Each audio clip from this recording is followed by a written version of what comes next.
Welcome to the Viking Shipyard. If you want to build your own Viking boat, then this podcast is for you. My name is Andy Bennett.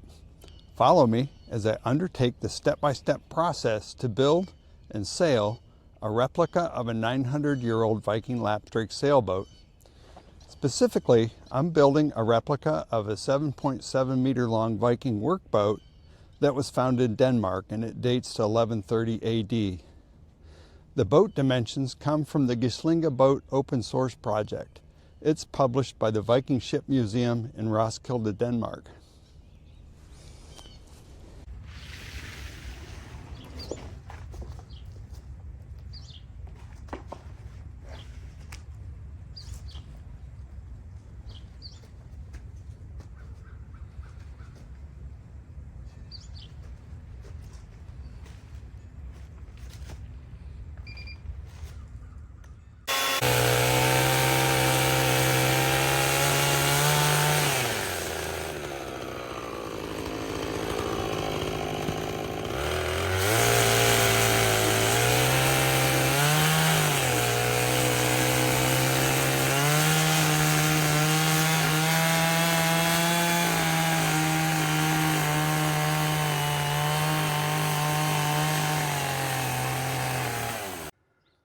Today, I'm cutting out my white oak slabs that I've had drying over the winter.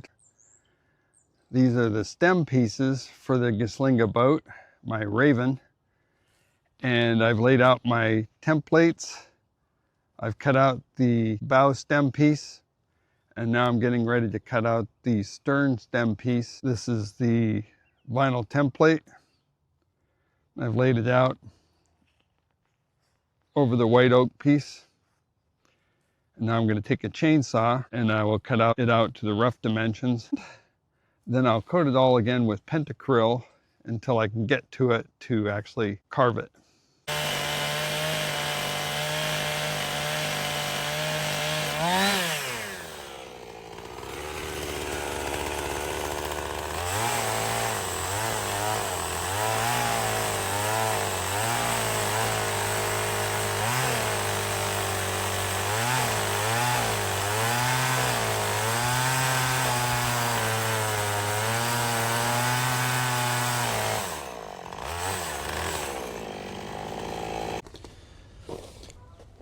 These are the white oak slabs that I've had drying for the last 5 months since last October.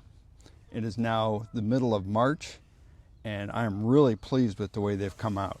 Look at the end grains here.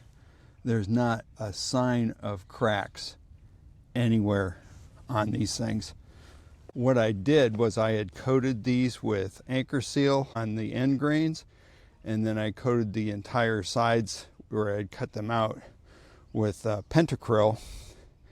And now that I've done my first cuts here, I recoated all the fresh cuts here with pentacryl again to prevent cracking. I did a moisture test. I'm still a little bit high on moisture content, so I want to be real careful that I don't start to introduce new cracking as I'm doing the carving. So that's what I'm doing. I'm bathing these pieces as I carve them out with pentacryl to make sure that I'm preserving it so that I don't get additional cracks. It's supposed to snow later today, so I've moved this stem piece inside and I've established a center line to it, and now I'm adding on the dimensions for where I'm going to have to carve this down to. So this is right where the stern of the boat hits the water. And then eventually this is going to be a V shape. And down here is where it starts to widen out when it goes to the keel and it connects on there. So that's going to be the line that I carve down to. So that's going to be the next step on the carving process. I hope you found this video useful, and if you did, please click like and subscribe to my podcast so that you don't miss any future episodes. And as always, if you're in the Minnesota area, please stop in. Helping hands are always welcome around the Viking Shipyard. Thanks very much.